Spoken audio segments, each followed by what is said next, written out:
Welcome, guys. Welcome to Stockist. We are once again in front of you. हम इस video में लेके आए हैं एज यूजुअल हमारा निफ्टी आउटलुक।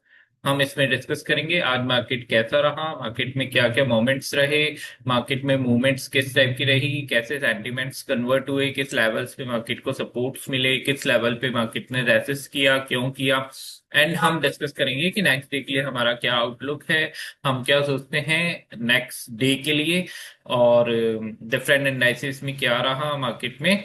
तो ये सब हम डिस्कस करेंगे आज के इस वीडियो में एज यूजुअल, जिसका नाम है स्टॉक निफ्टी आउटलुक।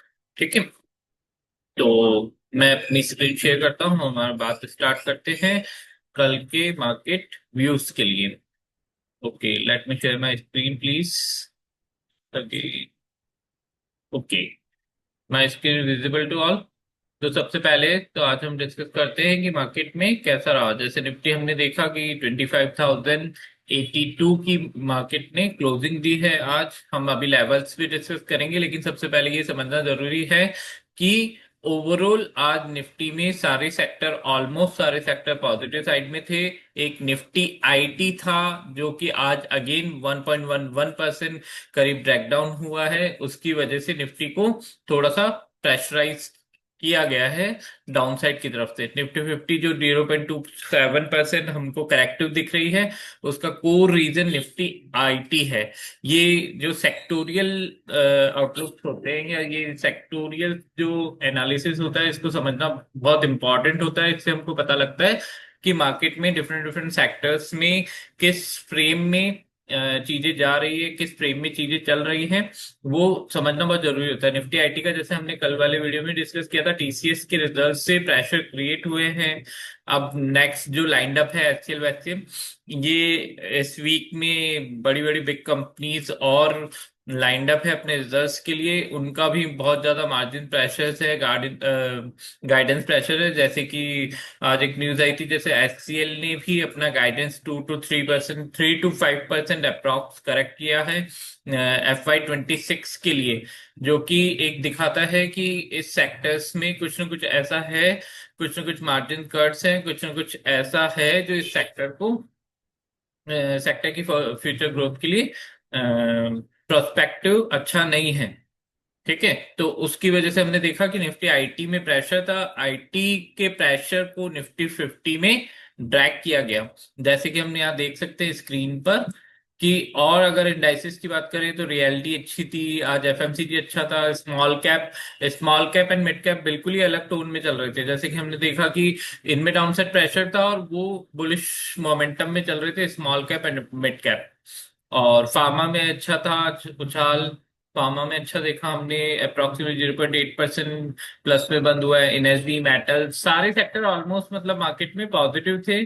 सिर्फ और सिर्फ जहाँ प्रेशर था निफ्टी आईटी का था, और वो प्रेशर इनहेरिट हुआ निफ्टी 50 में।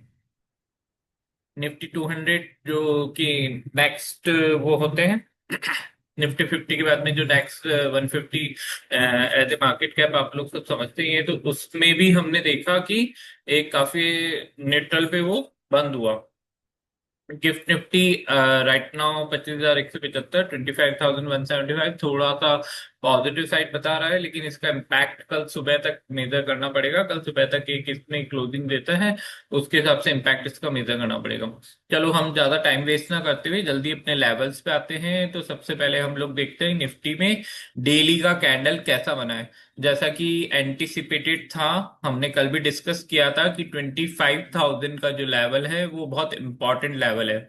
उस लेवल पे हमको निफ्टी को वॉच करना पड़ेगा कि निफ्टी पोजिशनली कैसा बिहेव करती है, उससे हमारा पोजिशनल आउटलुक डिपेंड करता है। 20 EMA जो निफ्टी ने ब्रीच किया था उसका डिस्कशन हमने कल कर लिया था। यहाँ पे 20 EMA ब्रीच हुआ है, उसकी फॉलोअप कैंडल आज बनी। हम डेली मूवमेंट्स भी देखेंगे कि आज का मूवमेंट्स कैसा रहा। ये फॉलोअप कैंडल सबसे पहले मैं डेली चार्ट में आपको दिखाना चाहता हूँ। फॉलोअप कैंडल थी, डाउन साइड निफ्टी को ड्रैग किया, और ड्रैग करने के बाद में 25,000 अप्रॉक्स यहाँ पर सपोर्ट आया, जो कि एक अच्छी बात है। यहाँ पर एक सपोर्ट दिखा है, लेकिन ये एक ड्रामेटिक सिचुएशंस भी है कि अगर निफ्टी में अगर प्रेशर मेंटेन रहा, निफ्टी ने यहाँ से पुल बैक क्रिएट नहीं किया, तो ये प्रेशर 25,000 के सपोर्ट को ब्रीच कर सकता है।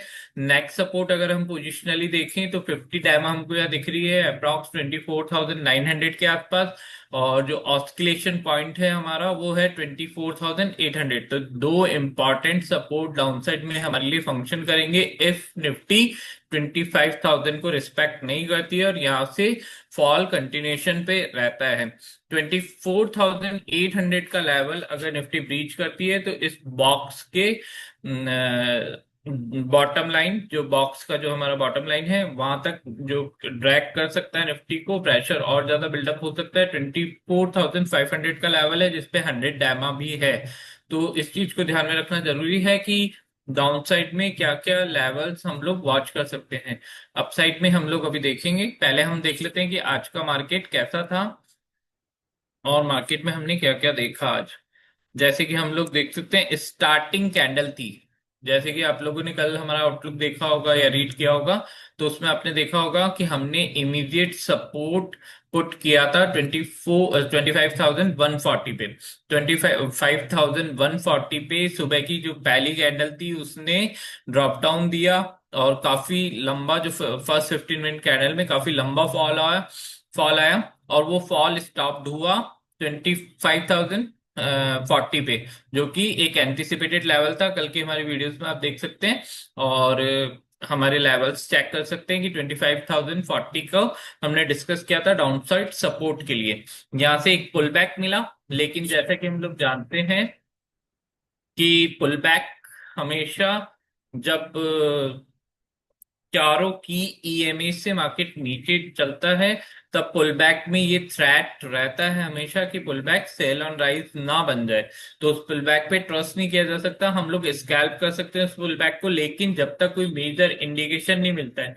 मेजर इंडिकेशन लास्ट जो हमारा पीक होता है जिसको हम इमीडिएट पीक बोलते हैं, अगर वो पुल बैक क्रॉस करता है तो उसको हम एक पॉजिटिव सिग्नल की जैसे कंसीडर करेंगे। अगर वो लास्ट पीक को क्रॉस नहीं कर पाता है, तब तक वो threat as it is maintain रहता है कि कहीं भी सेल ऑन राइज ना हो जाए। तो इसमें हम श्योरिटी से सेंटिमेंट्स चेंज को कैलकुलेट नहीं कर सकते, लेकिन हम लोग ये चीज कैलकुलेट कर सकते हैं कि ये एक स्कैल्पिंग अपॉर्चुनिटी है। इंपॉर्टेंट नंबर्स पे आए मार्केट, वहां से सपोर्ट गेन किया, और वहां पर एक छोटा सा पुल बैक स्कैल्पिंग स्ट्रेटेजीज बनती है ट्रेड करने के लिए। फिर हमने देखा कि ये जो हमारा जोन था, जो लास्ट हमने डिसाइड किया था 25,140, जो लास्ट डे हमने इमीडिएट सपोर्ट आइडेंटिफाई किया था, वहीं पे उसके आसपास 20 ईएमए ब्रीच नहीं हुई है, उसी के आसपास मार्केट ने सेल ऑन राइज दिया। सेल ऑन राइज यहाँ से वापस करेक्शन स्टार्ट हुए, वो करेक्शंस जाके 25,000 के अप्रॉक्स करीब हमको यहाँ से दिखा कि उन करेक्शंस को सपोर्ट मिला। जैसे कि हम यहाँ देख सकते हैं मल्टीपल सपोर्ट यहाँ पर आज के दिन पे मिले। ये 15 मिनट की कैंडल का चार्ट है, तो डेट मीन 3 सपोर्ट्स यहाँ पर हमको दिख रहे हैं। जो ये लॉन्ग विक कैंडल दिख रही है इसको हम सपोर्ट की जैसे कंसिडर करते हैं, क्योंकि यहाँ से एक अच्छी बाइंग पुल बैक के लिए स्टार्ट हुई। इस लेवल पे हमने ये डिस्कस किया था लाइव में, जब हमारा जो आउटलुक हम लोग देते हैं या लाइव में जो सपोर्ट देते हैं उसमें हमने डिस्कस किया था कि इस लेवल दैट मीन्स 25,070 के आसपास का जो लेवल है, अगर ये ब्रीच करता है तो प्रोबेबिलिटीज हाई है कि ये वापस 20 ईएमए को ब्रीच करेगा अपसाइड में, एंड अप्रोक्सीमेटली 25,100 तक का मूव यहाँ से स्पष्ट रूप से दिख रहा था। ये लोग चीज हमने डिस्कस की थी, और एज इट इज मार्केट ने ऐसा ही किया। यहाँ पे थोड़ा सा शाई रहा मार्केट, मार्केट यहाँ पे कंटिन्यूसली अवॉइड करता रहा एनी अपवर्ड मूवमेंट को। देन जब उसने मूव देना चालू किया, तब उसने हमारे लेवल्स को अटेन किया। 25,100 का हमारा लेवल था अपसाइड में। अब हम बात करते हैं कि कल के लिए हमारे क्या लेवल्स रहेंगे, कल कैसे देखना है हमको मार्केट को, और कल कैसे अप्रोच करना है। लेवल्स मैंने ऑलरेडी मार्केट में डिजाइन किए हुए हैं। जैसे कि ये हमारा एसआर फ्लिप था 25,140, यहाँ पे हमने पहले सपोर्ट देखा, सपोर्ट के बाद में हमको यहाँ पर एक रेसिस्टेंस मिला जब वो सपोर्ट ब्रीच हुआ। इसको हम ऐसा फ्लिप कहते हैं। ऐसा फ्लिप का मतलब होता है support becomes resistance and resistance become support. Market में टेंडेंसी बहुत ज्यादा चलती है, टेक्निकल एनालिसिस में ये टेंडेंसी बहुत ज्यादा काम आती है। तो एसआर फ्लिप जो लेवल है 25,140 का या 130 भी आप कंसिडर कर सकते हैं, क्योंकि यहाँ पर भी एक पीक है। तो इस लेवल को आप कंसिडर कर सकते हैं कल के लिए इमीडिएट सपोर्ट। इसकी एक क्वालिटी और है कि यहाँ पर आपको 50 ईएमए 15 मिनट टाइम फ्रेम पर मिल रही है। तो ये भी एक प्रोबेबल रेसिस्टेंस होता है जब मार्केट डाउनवर्ड्स डाउनवर्ड्स मोमेंटम से मोमेंटम चेंज करता है और अपवर्ड मोमेंटम में आता है। तो ये रिवर्सल में जो ये मूविंग एवरेजेस हैं, ये मूविंग एवरेजेस कंटिन्यूसली रेसिस्टेंस का काम करती है, स्टेप बाय स्टेप क्रॉस किया जाता है इनको। ठीक है, तो 50 ईएमए 25,140 एंड 130 ये कल के लिए काम करेंगे हमारे इमीडिएट रेसिस्टेंस के रूप में। इमीडिएट सपोर्ट हम लोग कंसिडर करेंगे 25,070 का लेवल, 25,060 का लेवल। एक रफली आप एस्टिमेट मान लीजिए, ये लाइन मैंने ड्रॉ की इमीडिएट सपोर्ट लाइन है। ये इमीडिएट सपोर्ट क्या है, क्योंकि यहाँ पर हमने ये देखा एक पुल बैक, यहाँ पर हमने देखा एक रेसिस्टेंस। ठीक है, तो ये भी एक एसआर फ्लिप ही बन गया छोटा सा। एक छोटा सा एसआर फ्लिप यहाँ पे बना है 25,070-80 की लेवल से। इस लेवल से नीचे अगर मार्केट ब्रेक डाउन करता है, इस लेवल से नीचे अगर मार्केट निकलता है, तो 25,000 बहुत इजी रहेगा मार्केट के लिए। 25,000 वापस टेस्ट करने के लिए आ सकता है, और इसकी टेस्टिंग के बाद में इस सपोर्ट के चांसेस बनते हैं, प्रोबेबिलिटीज हाई है कि यहाँ से वापस सपोर्ट ले। लेकिन इन केस अगर मार्केट में बहुत ज्यादा नेगेटिव वेव्स रहती है, मार्केट बहुत ज्यादा नेगेटिव रहता है, तो प्रोबेबिलिटीज है कि इस टाइम ये इसको ब्रीच भी कर सकता है। तो ये चीज हमको ध्यान में रखनी है। 25,000 अभी भी इंपॉर्टेंट रहेगा हमारे लिए। 25,000 लेवल्स ब्रीच होता है तो हम निफ्टी को देखेंगे। यहाँ पे क्या है कि लिक्विडेशन भी होता है 25,000 पे। अभी हम ऑप्शन चेन्स में भी समझेंगे कि 25,000 की इंपॉर्टेंस क्या है। तो अगर 25,000 ब्रीच होता है तो मतलब 87 पॉइंट का मूव, 100 पॉइंट्स का मूव इजीली लिक्विडेशन में मिल जाता है, क्योंकि यहाँ पे बहुत सारी पोजीशंस ऑलरेडी सिचुएटेड है, बहुत सारी पोजीशंस यहाँ पे बनी हुई है। तो अगर ये ब्रीच होता है तो हम लोग एंटिसिपेशन, हमारा जो एनालिसिस है वो हम टारगेट करेंगे 24,900 को। 900 भी ब्रीच होता है, जो कि मैंने बताया था आपको पोजिशनल उसमें डेली टाइम फ्रेम में 25,900 पे हमारी 50 डैमा है। तो 50 डैमा तक हम वेट करेंगे। 50 डैमा भी अगर ब्रीच होता है तो फिर हम टारगेट करेंगे 24,800 का इंपॉर्टेंट सपोर्ट लेवल। तो ये दो नीचे के लिए हमारे सपोर्ट रहेंगे।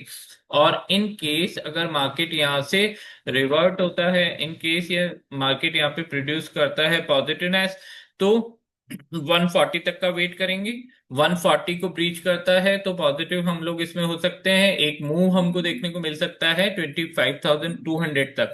200 अगेन इंपॉर्टेंट है, क्योंकि यहाँ पर मार्केट ने लास्ट टाइम फॉल के टाइम में रेसिस्ट किया था। जब फॉल में पुल बैक आया था तब यहाँ पे रेसिस्ट किया था, तो ये इंपॉर्टेंट लेवल है। इसको ब्रीच करता है तो मार्केट 260 और 300 तक मूव कर सकता है, जहां तक हमारी सारी ईएमएस कवर होती है।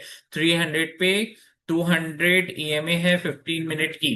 तो ये यहाँ तक टारगेट कर सकते हैं, लेकिन ये पॉसिबल तब है जब कोई ऐसा पॉजिटिव न्यूज आता है, पॉजिटिव आउटफ्लो आता है, और या फिर ऐसा कुछ होता है कि जैसे कल सेंसेक्स की वीकली एक्सपायरी है, तो ये अगर वहां पे शॉर्ट कवरिंग ट्रिगर होती है तो भी हम लोग इसको टारगेट कर सकते हैं।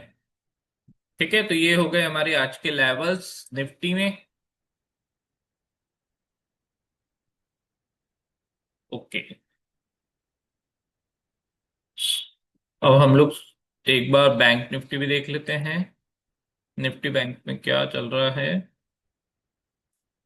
उसका लाइव निकाल लेते हैं अपन लेवल निफ्टी बैंक की, कि इसमें क्या कर सकते हैं।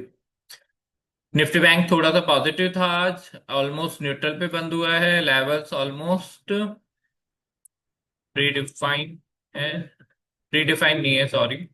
लेवल्स हम लोग अभी लाइव में यहाँ पे निकाल लेते हैं।